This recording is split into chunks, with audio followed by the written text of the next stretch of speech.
Bueno, buenas tardes a todos, a todos los asistentes en la sala y a las personas que estéis conectadas por el Zoom.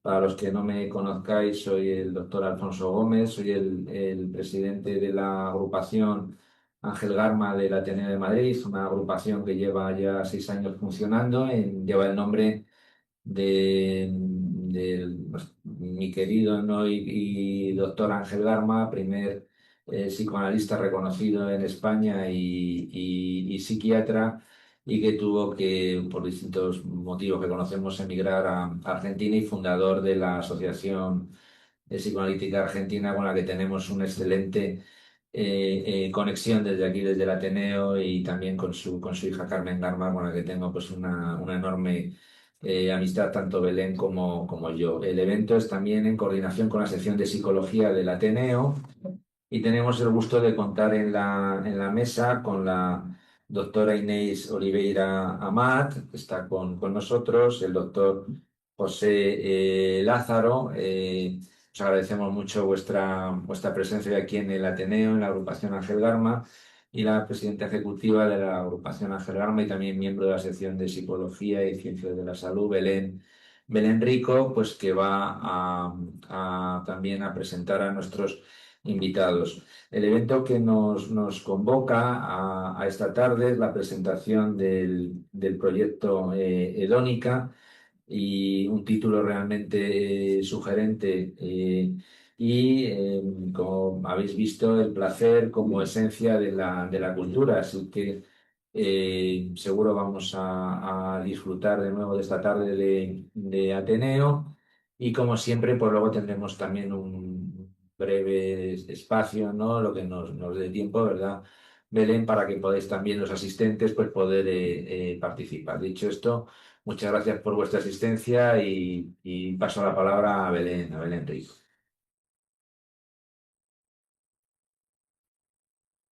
Gracias, Alfonso. Esta tarde tenemos un acto que teníamos muchísimas ganas de tener dentro de la agrupación psicoanalítica por la presencia de los dos ponentes que hoy nos acompañan.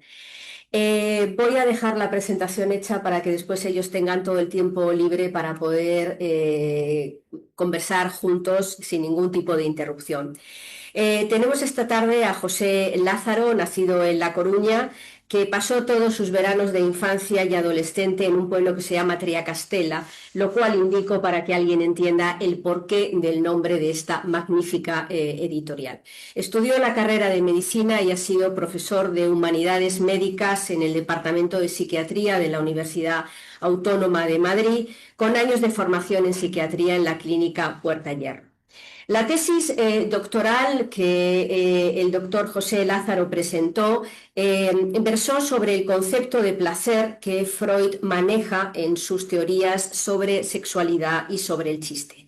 En ellos encontró una antropología basada en los goces paralelos que debemos al erotismo y al lenguaje.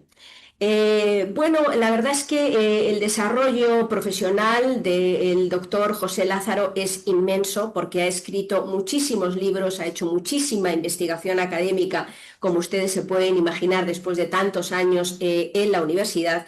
Y bueno, creo que todo ese recorrido podríamos estar leyendo muchísimos minutos, pero yo creo que lo más interesante es escucharle a él, porque es un privilegio tenerle esta tarde.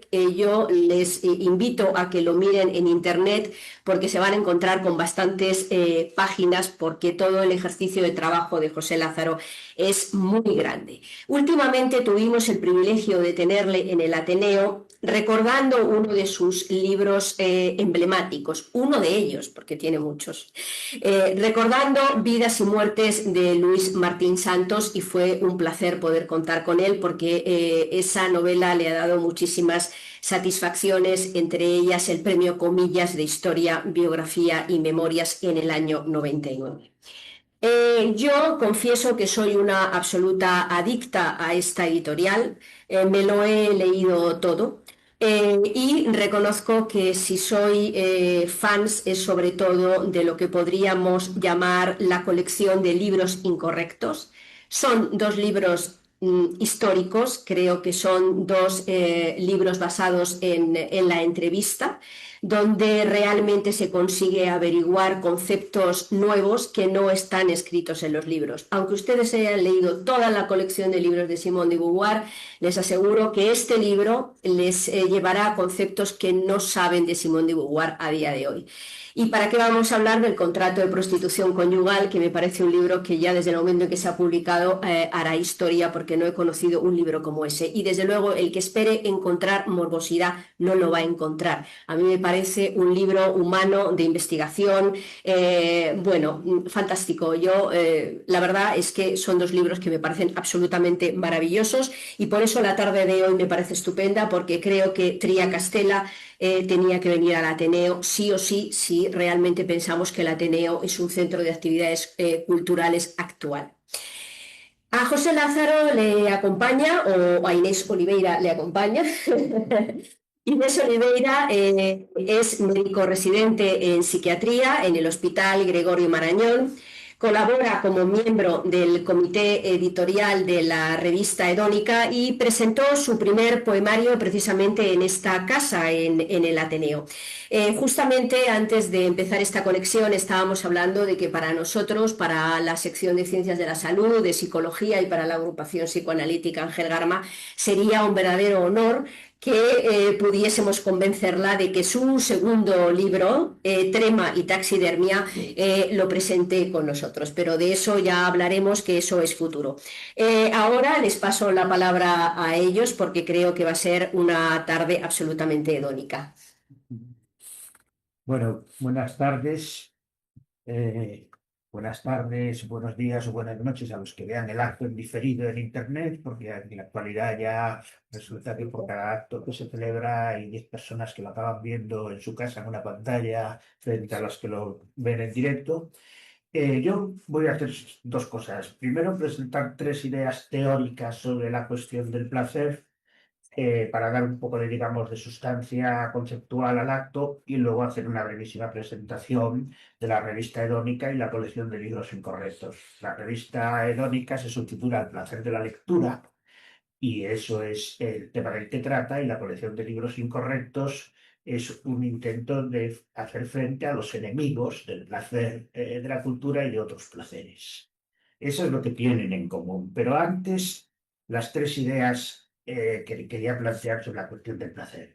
Los especialistas en comunicación oral dicen que cuando uno expone un tema más o menos denso y quiere que la gente le siga, hay una norma que consiste en que solo se puede introducir una idea cada 3 minutos. A mí me parece una norma fascinante, que si la analizáramos nos llevaría toda la sesión, porque claro, ¿cómo medimos las ideas para saber que presentamos una cada 3 minutos? ¿Cómo se las arreglan esos intelectuales que todos conocemos, que llevan toda la vida dando conferencias y aún no han conseguido formular ni una sola idea? Es decir, plantea problemas interesantísimos. Pero en cualquier caso voy a intentar ajustarme lo más posible y no pasar de 10 minutos entre las 3, a ver si lo consigo.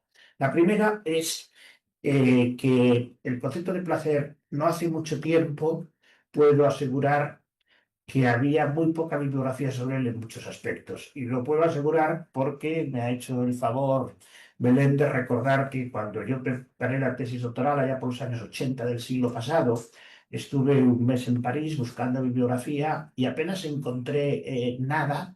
En filosofía sobre hedonismo y placer había poquísimo, y lo poco que había era, por supuesto, en contra. En psicoanálisis, que era mi tema, pues todo lo que recopilé lo incluí en la tesis sin ningún problema. Y bueno, y al frente de la tesis puse una frase de Théodule Ribot, un psicólogo del siglo XIX, conocido por los especialistas, entre otras cosas, porque descubrió la llamada ley de Ribot de la memoria, que hoy todo el mundo conoce, que es que las personas de edad avanzada pierden los recuerdos recientes y conservan los antiguos. Ribot escribió: cuando se trata del dolor se está embarazado por la abundancia de datos y la dificultad de ser breve, pero cuando se habla del placer ocurre todo lo contrario. Esto sucede porque los médicos desde hace siglos han recogido observaciones sobre el dolor, mientras que no existe ninguna profesión que tenga por fin observar o estudiar el placer.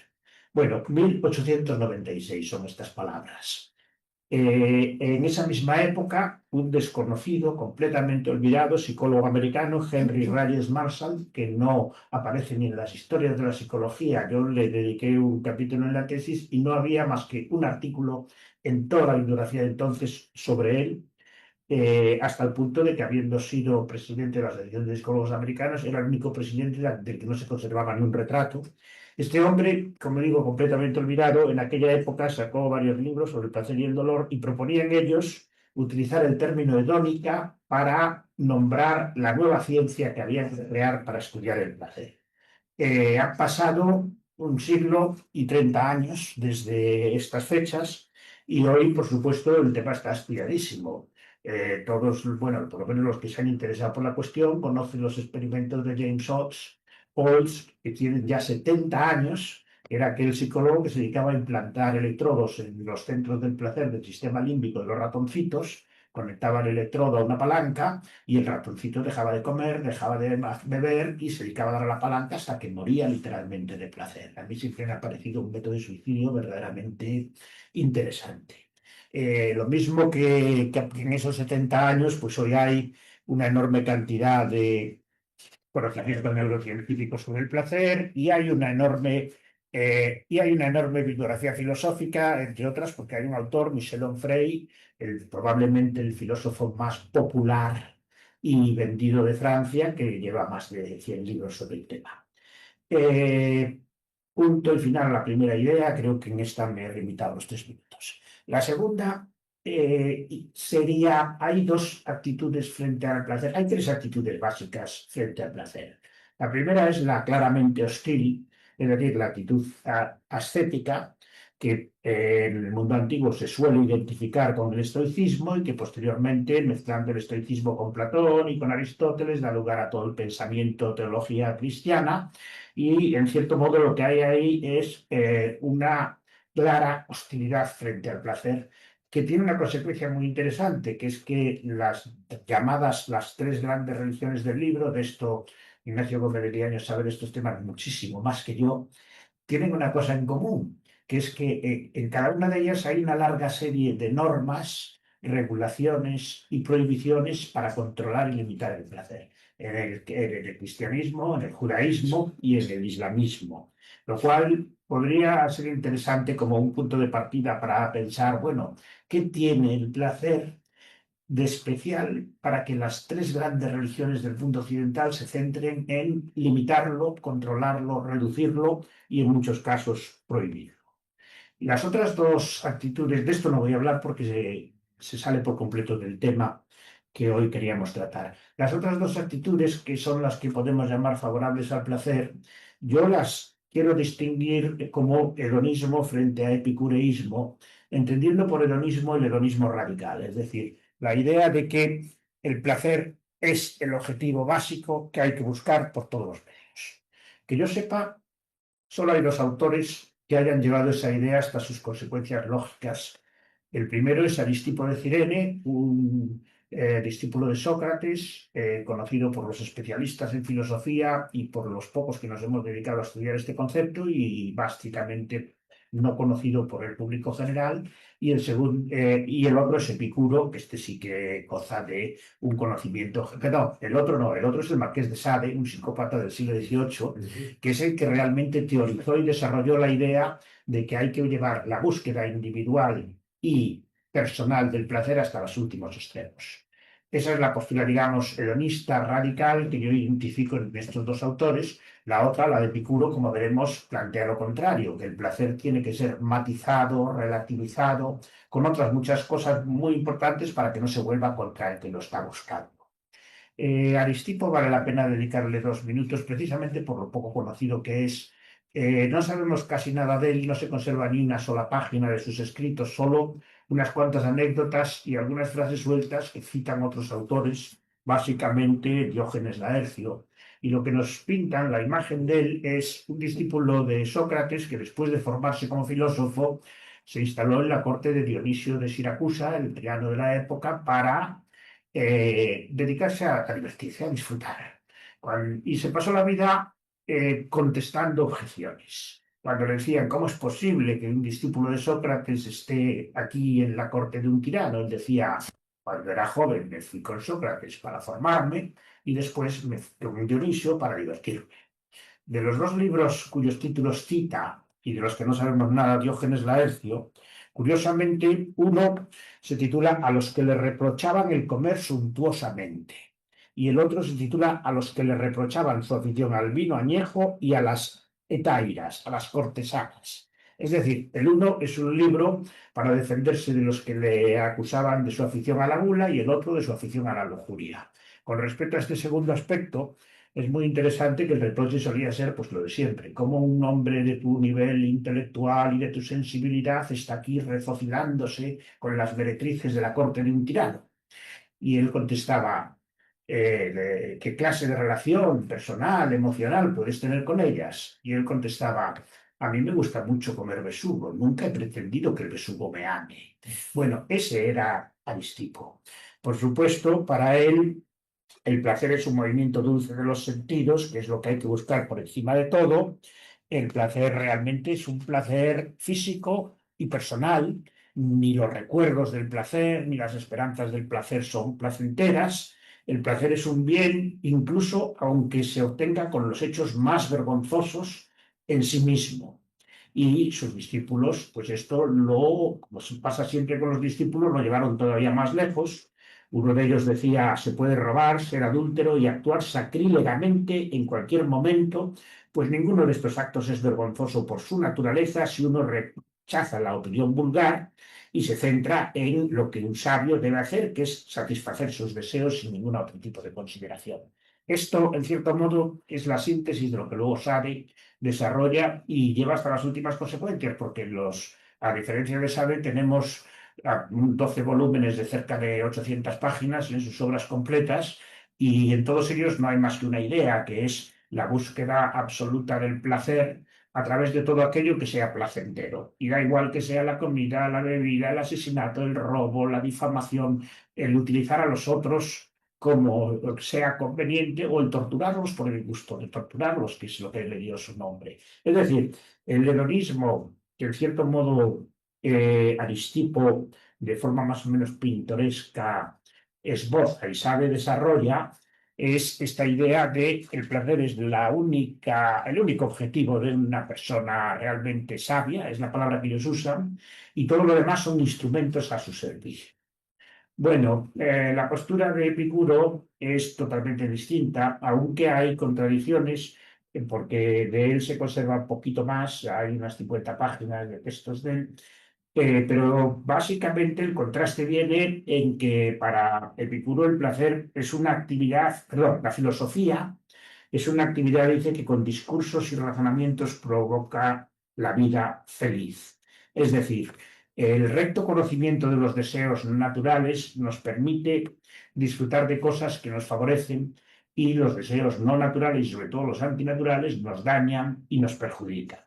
La consecuencia es que mientras para Aristipo los amigos eran un instrumento que se puede utilizar para conseguir placeres y en cuanto no sirvan para eso hay que quitárselos de encima, para Epicuro la amistad es uno de los grandes placeres de la vida y en cambio puede una persona que tiene hambre con pan y agua disfrutar tanto como la que se entrega a todo tipo de banquetes más o menos excesivos. Hay una fórmula muy divertida en la que Epicuro escribe: ni los banquetes, ni las juergas constantes, ni los goces con mujeres y adolescentes, y con peces y las demás cosas que una mesa suntuosa ofrece, ninguna de esas cosas engendran una vida feliz, sino el sobrio cálculo que investiga las causas de lo que se debe desear y de lo que se debe rechazar. Esto, en cierto modo, bueno, como saben bien los psicoanalistas, es un poco lo que Freud llamó el principio del placer frente al principio de realidad. El principio del placer como movimiento básico, instintivo, no, perdón, pulsional del inconsciente, busca el placer sin atender a ningún otro tipo de consideraciones, mientras que el principio de realidad nos permite tener en cuenta que hay cosas que de por sí pueden ser placenteras, pero que nos van a hacer más daño que el placer que nos van a producir instantáneamente. Esta es un poco la diferencia entre los dos entre los dos planteamientos. Evidentemente, para los hedonistas tipo Aristipo se trata de buscar un placer sexual presente, egocéntrico, en el cual el resto de los seres humanos son instrumentos al servicio de mi placer personal, mientras que Epicuro lo que plantea es un placer a la vez sensual y espiritual, en el cual el recuerdo de los placeres puede llegar a ser tan placentero que el texto que a mí quizá más me gusta de Epicuro es una carta que escribe en su lecho de muerte a su discípulo Idomeneo y le dice: transcurría el día feliz en que agonizaba mi vida cuando te escribía estas palabras. La enfermedad del estómago y la vejiga proseguía su curso sin admitir ya incremento en su habitual agudeza, pero a todas estas cosas se oponía el goce del alma por el recuerdo de nuestras pasadas conversaciones filosóficas. Bueno, como se puede ver, no hay cosa más opuesta entre el hedonismo, si se entiende como yo planteo que se debe entender,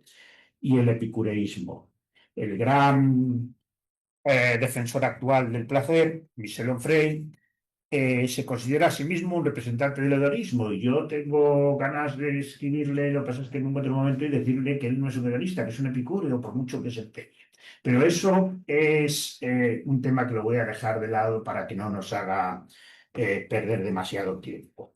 La tercera y última cuestión que yo quería plantear, y que sé que Inés me intentará derruir y rebatir, es que yo entiendo que se pueden distinguir en la palabra placer dos sentidos y dos conceptos completamente diferentes que nadie va a encontrar, por ejemplo, en el diccionario de la Real Academia, donde se da una definición absolutamente aséptica que sirve para todos. Si queréis, luego la leo. Para mí, la diferencia está: consideramos que el placer es aquello que tenemos en común con un perro cuando el perro que tiene hambre encuentra comida y se la come, o consideramos que el placer es aquello que nos diferencia de todos los animales cuando en un restaurante decimos que no nos apetece un solomillo de ternera y que queremos una lubina a la sal. Es decir, aunque yo no soy filósofo, solo soy aficionado a la filosofía, la distinción entre el plano de la naturaleza y el plano de la cultura, el plano de la biología y el plano de la civilización está criticadísima, tiene enorme cantidad de problemas y, sin embargo, es muy difícil salir de ella. En el primer sentido, el placer sería la satisfacción agradable de las necesidades biológicas. En el segundo sería todo aquello que la cultura construye a partir de lo que la biología nos hace tener en común con los animales. Creo que la diferencia está bastante clara conceptualmente. Y bueno, la diferencia es la diferencia entre, por un lado, en el plano animal, el instinto de conservación y el instinto de reproducción, dos mecanismos biológicos cuya satisfacción produce placer a los animales y a los humanos, y en el plano humano lo que podría ser la gastronomía y el erotismo como dos grandes construcciones culturales que se hacen a partir de aquellos primitivos instintos biológicos, pero que ningún animal tiene nada parecido, y por eso podemos considerar que esta construcción del deseo, los psicoanalistas tienen una distinción muy útil, que es, a lo primero le llaman las necesidades fisiológicas, y a lo segundo los deseos o las pulsiones específicamente humanas que no son comunes con los animales. Freud, cuando yo hice la tesis, me encontré que la palabra instinto la utiliza 8 o 10 veces en los muchos miles de páginas que escribió. Siempre las que utiliza siempre son deseo, Wunsch en alemán, y pulsión, Trieb en alemán. La palabra instinct la utiliza media docena de veces y siempre para decir si es que en los seres humanos hay algo en común con los animales, es eso que llaman los biólogos instintos. Solo en ese caso lo utiliza, para decir por qué él no la usa. Bueno, esto nos lleva a una cuestión que es la vieja discusión de siempre de Humphrey Dunphy y Alicia, que todo el mundo conoce y que se ha repetido tantas veces. Frente a Humphrey Dunphy, que sostiene que él puede usar cada palabra dándole el sentido que le dé la gana, Alicia le dice que no, que las palabras tienen un significado determinado, y él le dice: mira, niña, la única cuestión es saber quién es el que manda. Pero en realidad los dos tienen razón, es decir, esa discusión siempre acaba en tablas. Yo no puedo decir que esto es una jarra de agua y esto es un micrófono.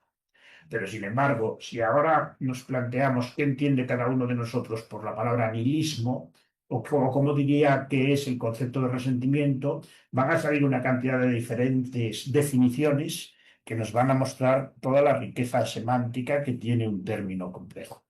Es decir, Alicia tiene tanta razón como Ranfi.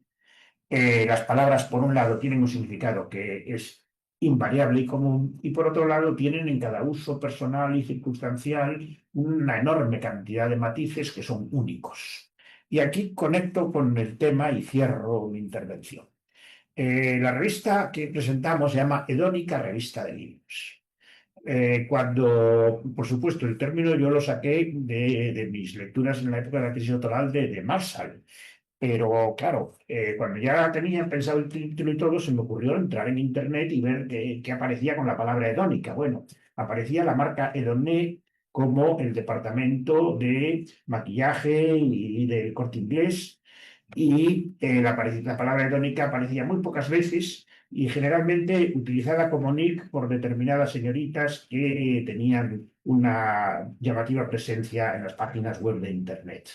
Cuando le comenté a un amigo la idea, me dijo, pues a mí esa palabra lo que me recuerda era que cuando yo teníamos 13 años había un club en mi pueblo al que de los niños no nos querían decir qué es lo que pasaba allí y tenía un nombre muy parecido a eso. Es decir, la palabra hedónica, en principio, todo el mundo la relaciona con hedonismo en el sentido de Epicuro. Por lo tanto, le hemos puesto debajo revista de libros El placer de la lectura. Y ahí hemos metido el segundo plano que contrasta totalmente con el primero. Si por placer entendemos el placer de la lectura, el placer de la cultura, el placer de la espiritualidad, el placer estético, estamos en un plano que no tiene nada que ver con el sentido primario de la gula y la lujuria, que es lo que normalmente se tiende a pensar cuando se utiliza la palabra hedónico o hedonista. Ese juego de los dos planos a mí me parecía muy interesante y por eso cuando con alguna persona hemos hablado de si el subtítulo podía ponerse, quitarse, yo decía, no, revista de libros y el placer de la lectura es fundamental que estén al lado de Dónica, porque si no, no aparece ese juego de los dos planos. Bueno, esto es un poco la explicación del título. Con respecto al tratamiento de la revista, pensando un poco en cómo sintetizarlo, me di cuenta de que hay aquí una declaración de principios poco grouchista en la que intentamos resumir lo que se pretendía con la revista en forma de lo que se suele decir y lo que nosotros pensamos. Y seleccionando 5 ejemplos, son del siguiente tipo. Dicen que la crítica de libros tiene un formato inmutable. Hay que describir la obra, informar sobre el autor, valorar sus logros, denunciar sus defectos. Nosotros pensamos que hay pocas cosas más aburridas que las reseñas de libros convencionales. Buscamos formas heterodoxas de transformar la conversación sobre libros en un ejercicio libre, interesante y literario. Segunda, dicen que una revista ha de publicar artículos, es decir, monólogos. Nosotros pensamos que es preferible publicar deliberaciones, es decir, diálogos. Tercera, dicen que toda revista ha de tener una línea ideológica. Nosotros estamos a favor del pensamiento libre y, por tanto, en contra de todas las ideologías. Como es inevitable que muchos colaboradores de la revista escriban con una cierta perspectiva ideológica, en cuanto lo detectemos, intentaremos ponerle al lado otro artículo de diferente ideología, a ser posible opuesta. Ya no sé qué número toca, pero da igual. Dicen que en una revista no se puede dejar que los autores criticados respondan a sus críticos. No hay ningún periódico, por regla general, que esto lo acepte. Nosotros invitamos a que en Hedónica respondan los criticados, los criticones, los propios críticos, y hasta la crítica de la razón pura se consigue superar el filtro del comité editorial.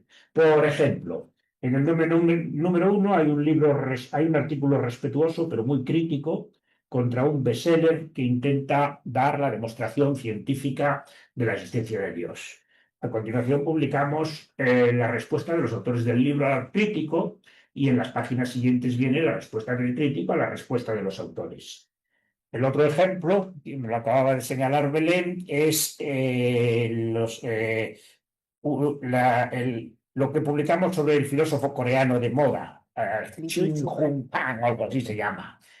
Publicamos no un artículo ni un ensayo, sino 4 artículos breves, 2 absolutamente favorables y 2 absolutamente demoledores.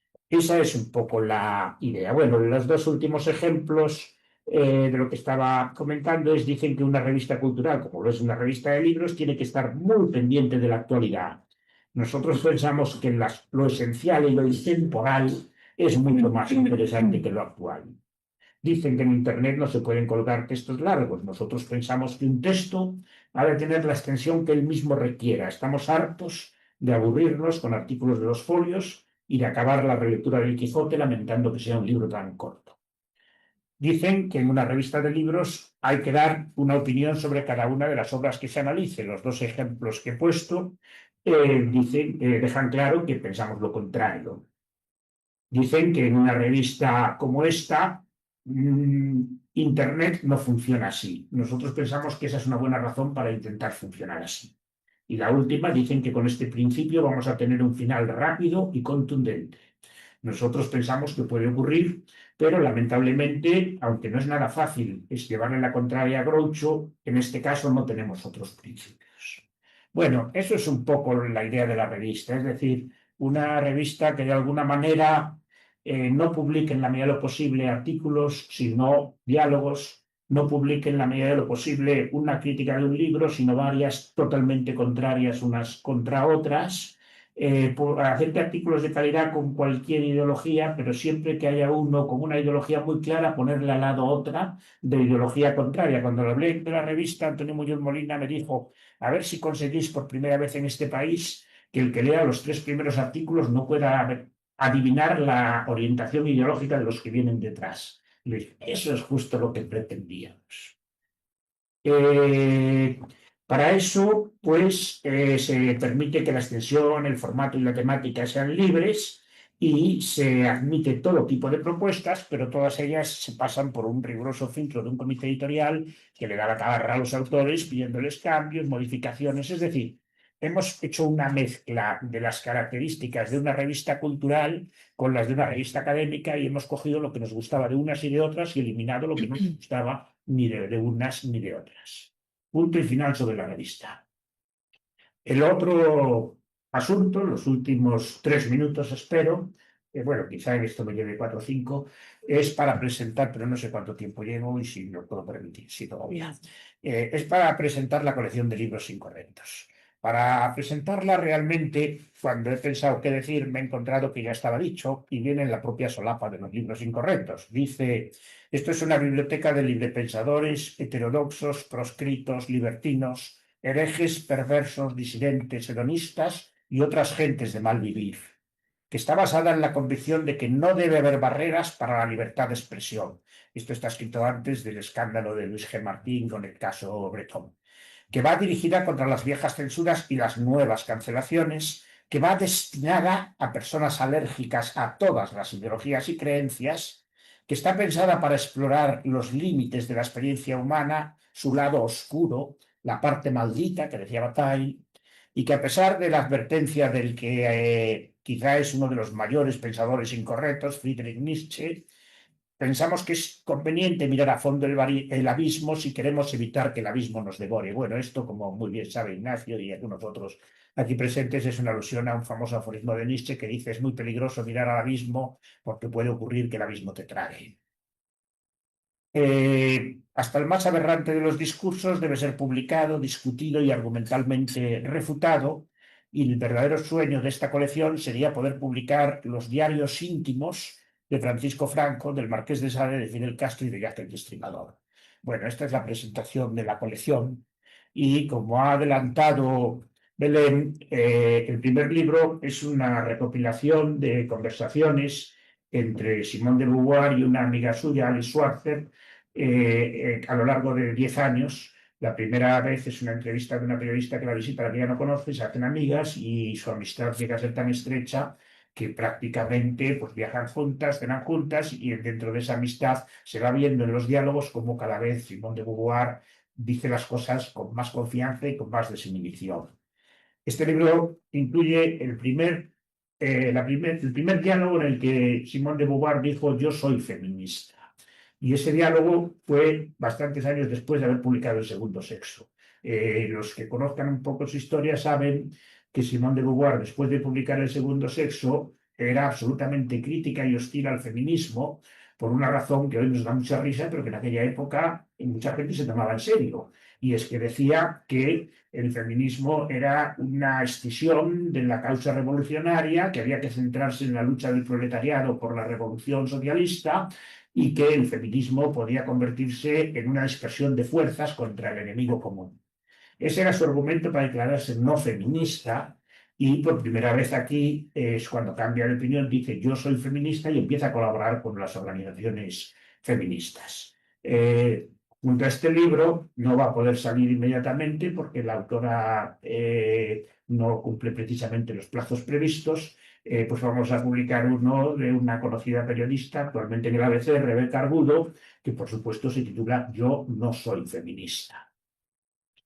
Bueno, el del contrato de prostitución conyugal ya ha comentado Belén básicamente, es un libro que tiene dos planos. Por un lado cuenta la historia de Catherine Roque-Grillet, su vida y sus ideas, y por otro lado plantea un ensayo teórico, muy teórico, sobre los problemas que plantea la vida y las ideas de Catherine Roque-Grillet. Catherine Roque-Grillet, para quien no la conozca, es una señora que en este momento tiene 94 años. El pasado mes de septiembre la invitamos a presentar el libro en Madrid, vino encantada y hicimos una fiesta de cumpleaños porque hicimos que la publicación del libro coincidiera con el día en que ella cumplía 94. Cuando tenía 22 años conoció a un entonces joven escritor prometedor que se llamaba Alain Roque-Grillet, se casó con él. Y bueno, las personas de cierta edad aficionadas a la literatura sabrán que en la segunda mitad del siglo XX Roque-Grillet fue como la máxima figura de la novela experimental y del cine experimental en Francia y como suele ocurrir a partir de Francia y de París en el resto del mundo. Todo el mundo hablaba de Roque-Grillet, todo el mundo discutía la nueva novela de Roque-Grillet y todo el mundo abría los libros de Roque-Grillet y el 99% de los lectores morían, o mejor dicho, el libro lo dejaban a la décima décima porque no se entendía absolutamente nada. Las películas son todavía mucho más aburridas que los libros. Pero hoy Roque-Grillet se estudia en muchas universidades como un gran clásico de la literatura y el cine vanguardista experimental de la segunda mitad del siglo XX. Bueno, esto es digamos, el recordatorio para quienes por su edad más joven no hayan oído hablar de este personaje que fue tan famoso como hoy está olvidado. Cosa que también daría mucho que pensar, es decir, cómo se puede pasar de ser un protagonista de enorme prestigio de la literatura y el cine en una época a que 50, 40 años después nadie se acuerde de ti, salvo los eruditos. Bueno, Roque-Grillet se casó con Catherine cuando ella tenía 22 años. 3 años después le presentó unos folios que se titulaban El contrato de prostitución conyugal, donde le proponía que se convirtiera en su sumisa para realizar una serie de juegos sadomasoquistas que, entre otras cosas, incluían que se pactaba el tiempo, los límites de lo que podían hacer y que al final él le pagaba por la sesión. Ella no firmó el contrato, pero ya había empezado con él a practicar los juegos de sadomasoquismo, cada vez le gustaban más y establecieron una relación conyugal de una pareja sadomasoquista en el cual ella siempre era la sumisa masoquista y él siempre era el sádico dominante. Un día, cuando ella era un célebre director de cine, un admirador de él que estaba organizando un ciclo de películas de él en París, estando con los dos, le dice a ella, ¿usted es sumisa? Y ella le contesta, depende de con quién. Y él le dice, ¿y conmigo no lo podría ser? Y Roblin le dice, dile que sí, Catherine, dile que sí, que así le curarás el complejo de Edipo. Ellos tenían una relación absolutamente abierta y bueno, Catherine le dijo que sí y a la segundo encuentro él le dijo, tengo que confesarle una cosa, lo que a mí realmente me apetece es que usted coja el látigo y me trate a mí como sumiso. Y ella dijo, yo eso no lo he hecho nunca. Pues pruebe, probó y dijo, esto es mucho más divertido que lo otro. Hoy Catherine Roque-Grillet es la más conocida dominatriz de Francia, sobre la cual hay varios libros, una película interesantísima, y bueno, y en España en el que yo cuento esta historia con muchos más detalles. Por cierto, era un poquito pedófilo porque ella siempre tuvo una edad de apariencia 20 años menor que la real. Tenía casi 28 años cuando cenaron con Vladimir Nabokov, que ya era famoso por la novela Nolita, y estaban buscando una protagonista para la película. Y después de conocerla le dijo, señorita, ¿usted habla bien inglés? Yo le dijo, ni una palabra, dijo, qué pena, sería perfecta para interpretar a Lolita. Ella se había presentado con unas trencitas vestida de colegiala y bueno, y Nabokov se quedó encantado y dijo, esta es la Lolita que yo quisiera para la película. Eso da una idea del personaje. Bien, eh, el término. La idea de la colección es, igual que en la revista, contraponer siempre ideologías contrarias, pero en general en contra. Es decir, hay un libro contra una cosa y otro contra la contraria. El siguiente libro que estaba previsto era Las Memorias de Charles Manson, el asesino de Sharon Tate, que es uno de esos libros que uno los descubre y dice, ¿cómo es posible que esto no esté publicado en español? Pues no lo estaba. No las escribió él nunca quiso aceptar a los periodistas y a los escritores profesionales que intentaron que las contara su vida y escribir sus memorias, pero se la contó con todo detalle a un amigo en la cárcel que la escribió y luego la publicó como Las Memorias de Charles Manson, redactadas por Noel Emmons, que se llama el redactor. Y bueno, y el interés que tienen es lo de siempre, el asunto otra vez de Luis G. Martín, es decir, dejemos hablar al monstruo y escuchamos lo que nos quiere decir, o es mejor no escuchar ese tipo de cosas. Si fue aquí cuando Manson realmente contó su vida y sus ideas, pues no todo el mundo, por supuesto, va a interesarle leerlo, pero el tema tiene un cierto interés. Luego hay dos libros que no les gustarán mucho a las personas con la tradicional religiosidad española. Uno es de Michel Onfray, precisamente, y se titula Teoría de Jesús, biografía de una idea.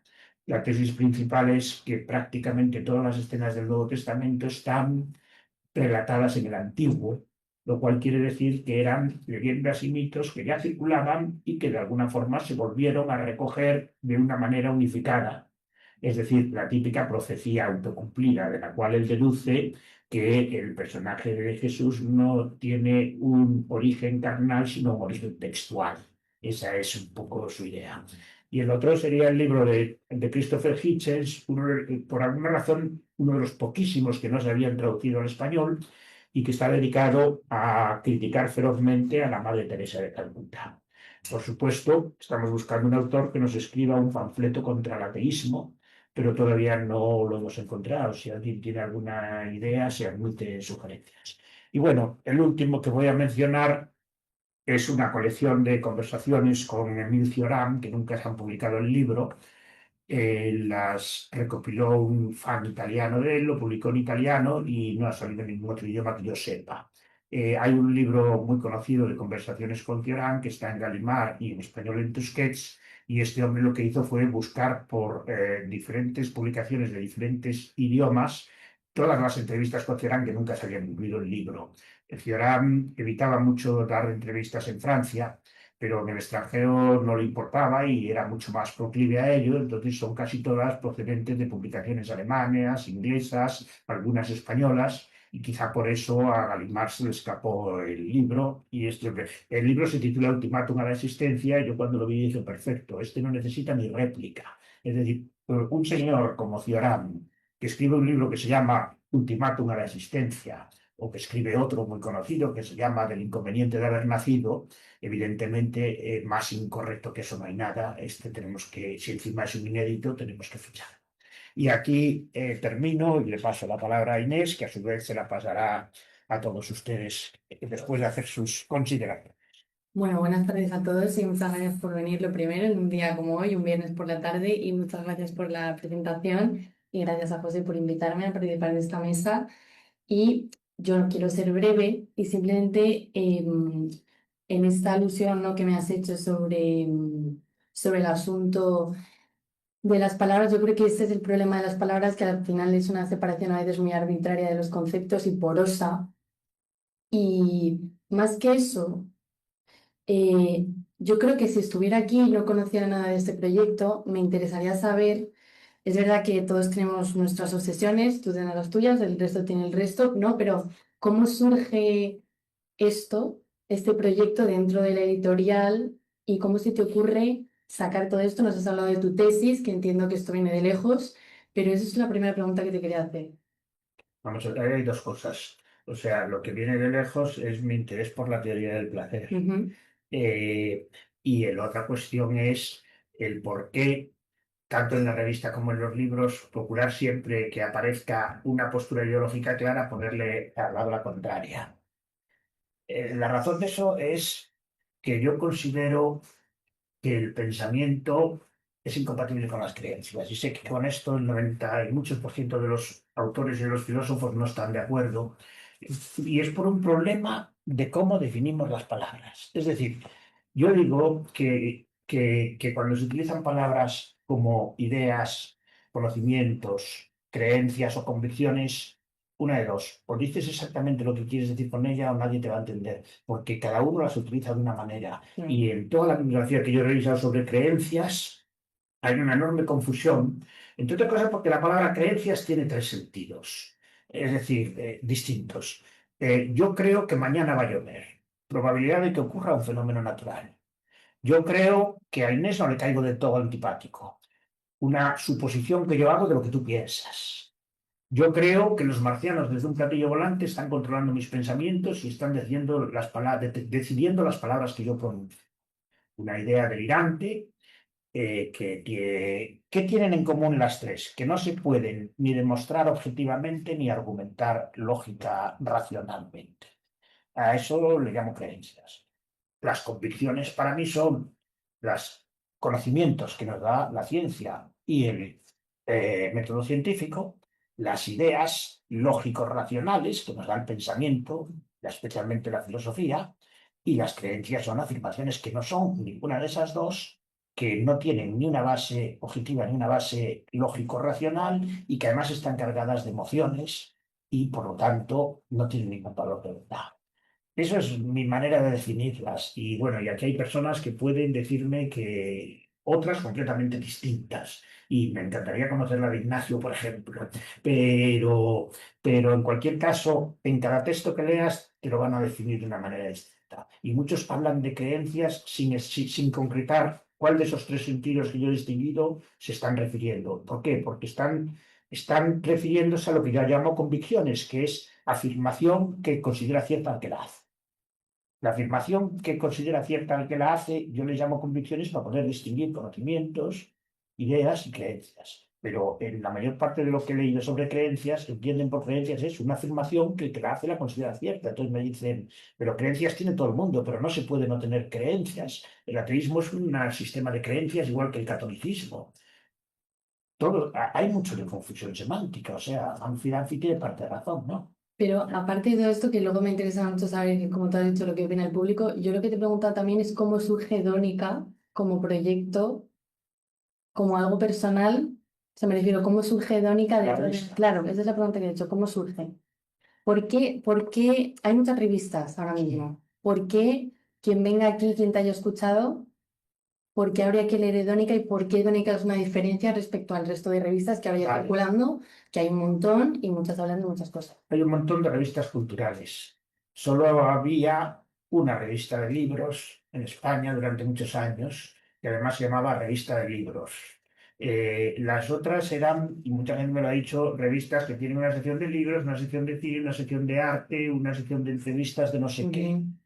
Entonces, esa revista de libros durante 30 años la dirigió un amigo mío, se llama Álvaro Delgado Gal, bastante conocido, y yo disfrutaba enormemente leyéndola porque había conseguido lo que en otros países han conseguido unas poquitas revistas de libros. El New York Review of Books, el Time Literary Supplement, que es hacer artículos escritos por gente que sabe mucho de lo que está escribiendo, pero que consigue escribir para los que no son de su especialidad y hacerlo interesante para un público culto, de nivel alto, pero no especializado. Ujú. Eso es lo que para mí son las grandes revistas de libros internacionales y ese era el modelo. Creo que no, es muy difícil alcanzarlo, muy difícil. Yo no creo que se pueda alcanzar ni en la medida en que lo alcanzó Álvaro Delgado Gal, por dos razones. Porque primero, él, bueno, dedicaba muchas horas a la revista, pero además tenía mucho dinero y muy buenas subvenciones y pagaban el doble que en cualquier otra revista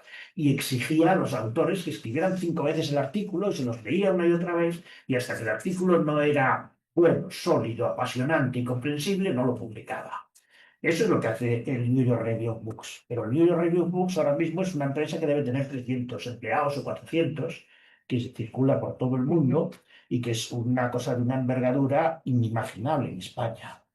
Entonces, bueno, la idea es, esos son los modelos inalcanzables para nosotros, vamos a ver hasta qué punto podemos acercarnos. ¿Te vale esa respuesta? Sí, yo creo que sí. Bueno, y luego también quería hablar de esto de la colección de libros incorrectos, porque lo has explicado, ¿no? ¿Cuál era la idea? Pero es verdad que yo cuando leí este libro de Simone de Beauvoir me impresionó, ¿no? Que esto, o sea, esta estructura de que, esta idea, ¿no? De que esté la posibilidad de publicar un libro y en la misma línea un libro que diga absolutamente no, que esté en contra de esto que dice el primero, es muy interesante porque normalmente, claro, tendemos a autoconfirmarnos con lo que leemos y esto es una manera un poco de salir del surco, ¿no? En este sentido. Y este libro muestra cosas, por ejemplo, interesantes como el daño que aquí sé, que creo que lo comentas tú en el prólogo, que sí, que reconocen que hacen a terceras personas y que no comentan, mencionan la relación con Sartre, no sé si te acuerdas, Sí. que es una cosa, ¿no? Que lo que tú dices, algo que ya está tan mencionado y tan trillado como es esta idea, te saca un poco de lo que normalmente, ¿no? Lo que normalmente se sabe. Y esta es una idea que a mí me parece muy interesante si esto fuera capaz de mantenerse, ¿no? De publicar un libro y luego publicar otra cosa distinta en contra de la primera idea y así poder llegar un poco a un punto medio.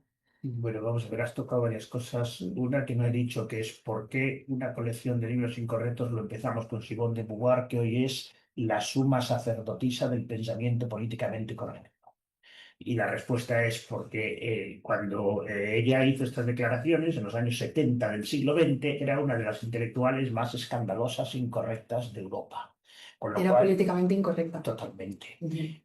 Pero mucho más en su vida que en su imagen pública, porque estas conversaciones son entre 1972 y 1982, exactamente 10 años.